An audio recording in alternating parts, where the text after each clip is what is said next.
Big show tonight. Of course, Christmas is just around the corner, and I've been noticing most shows have their Christmas decorations up already. Like Rosie O'Donnell has all the decorations up, and Letterman, Leno, that's all the decorations are there. And well, as you can see, we've been a little lazy about it.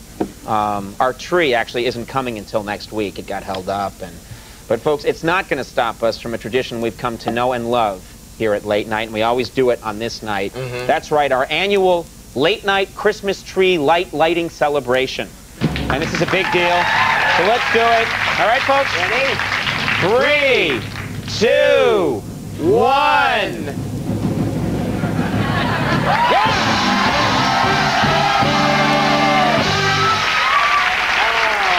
Doesn't that make your heart all warm? Wow. Yeah, that takes your freaking breath away.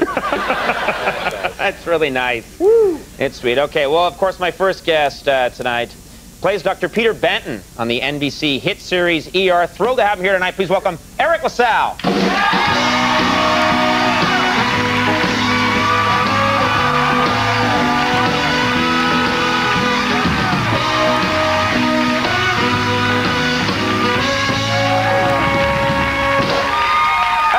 Good. Yeah? Yeah. Thanks very much for coming. Oh, happy holidays. I'm glad I didn't get sick. Yeah. We actually, I was in a restaurant with you once, and I was like across the way, and I'm a pretty friendly person. I say hi to people, but actually, because your character on ER, Dr. Peter Benton, is so, you probably get this from other people, so kind of moody and intense. I was actually intimidated to go up and say hi. Your character affected me. Do you get that from people ever? Yeah, actually I do. We, as a matter of fact, when we were coming in tonight, people wanted to ask for an autograph, but you know, you just put that stare on, the Benton stare. That's nice. Hey man, it works. You know, there's like, you know, you're in a restaurant, you're eating, and it's just like that whole radar goes up, you know, so it's like, redhead with freckles wants autograph, you know? They're very attractive people. I find. But you do have, but it's not really, that's, I mean, you must be drawn on some part of you to be able to do that. You know, you probably had, are you a moody guy, or? I mean, I've been accused of being moody. I think I have more of a sense of humor than Benton. But I think it's hard for people to differentiate between, you know, what's acting and who this person is. So when it's advantageous, I just let it ride, and when it's not, you know, I'll speak up. But it's, you know, it's a little bit of me. There are people that actually believe I'm a goofy idiot. Shocking. Now, I understand, though, that you have a sentimental side. You cried recently at a movie. Yeah, it wasn't no. What movie did you cry at? No, you know, it was one of those... Just tell us the name of the movie. That's all we need. Just tell us the name of the movie you cried at. That's all we need. There's a big story there. It was, I mean, people can understand it. It was Honey, I Shrunk the Kids.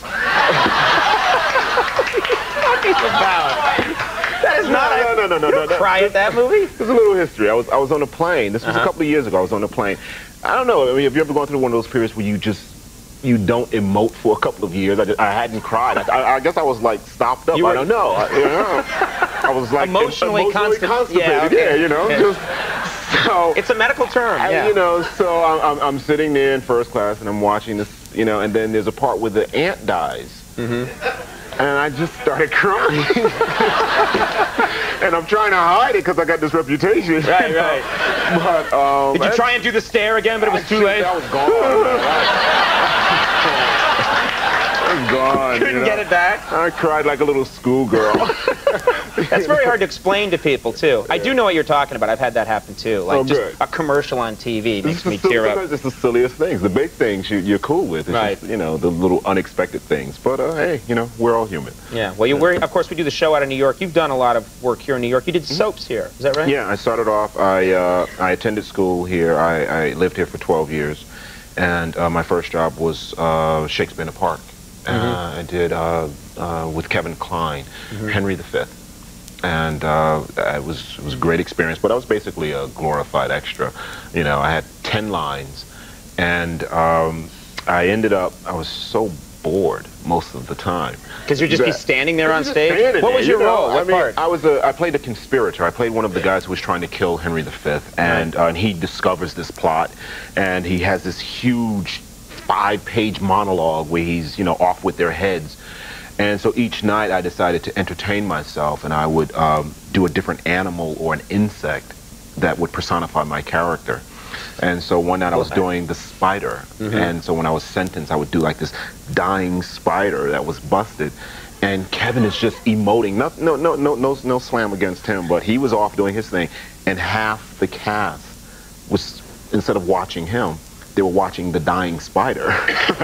And so the next day the reviews came out, and I think it was Simon who said that there were 5 shockingly bad performances, and my name was right up there. You were like, I made it into the paper. I made it. So each night a different name. Were you ever like the moth and you were in the corner? I was trying to be subtle, but just something to, entertain. But it was, listen, it was, it brought a lot of laughter to a lot of people, so, it worked. That's what Shakespeare's tragedies are all about. When you were doing the soap operas in New York, what kind of experience was that? I mean, did you find that a pleasant experience? It was both. It was a learning experience. I was fresh out of school, and you show up, and whatever someone tells you to do, you do. And then I had one director. I was doing a soap opera who, this guy decided that I needed to be taught how black people act, and this was a white director. Right. And so he wanted me to act black. And I had no idea what he was. Was his name like Corky or something? I'm Corky Anderson, and I'm going to tell you how to be black. I mean, and it was it started off very subtle, and then I think it graduated to this just like glaringly offensive state, But it was, one of those situations where he wanted me to walk in, and he wanted me to do the whole pimp walk, and I'm going. So he started literally doing like Huggy Bear. And the more he would do Huggy Bear, the more I would do Sidney Poitier. Right. So it was just really like a battle of, I'm fighting for some dignity here. Right. And so I could think he thought I was like the dumbest actor he'd ever met. So after literally around 12 or 13 takes, he let me come in the way, because he would say, do it like this. And I would say, oh, okay, I got it. And I'd come in, very dignified. So finally he just gave up. And like, this guy will never learn how to be black. He'll never be an actor. He'll never learn how to be black. He's throwing away a very valuable experience. Right. But he'll never get all the work that Huggy Bear gets now. Exactly. Yeah. Exactly. Did I know that? I mean, that of course you'd admire an actor like Sidney Poitier, but you also, I've heard, you like and we're a fan of the blaxploitation movies. Oh, yeah. Growing up like Shaft. Yeah. We grew up on those, and we had I'm from Hartford, Connecticut, and we had a theater called the Colonial Theater on Farmington Avenue, and every Sunday they would show either 3 kung fu films or 3 blaxploitation films. And it was amazing because you'd have like a bunch of kids leaving the theater, and depending on what you saw, you walking down, wah, push, push, and you're making the sound effects, and if it was a blaxploitation film, you'd come out walking like Shaft or whatever. I mean, but that was, So you knew how to do it. You were just being difficult. Exactly.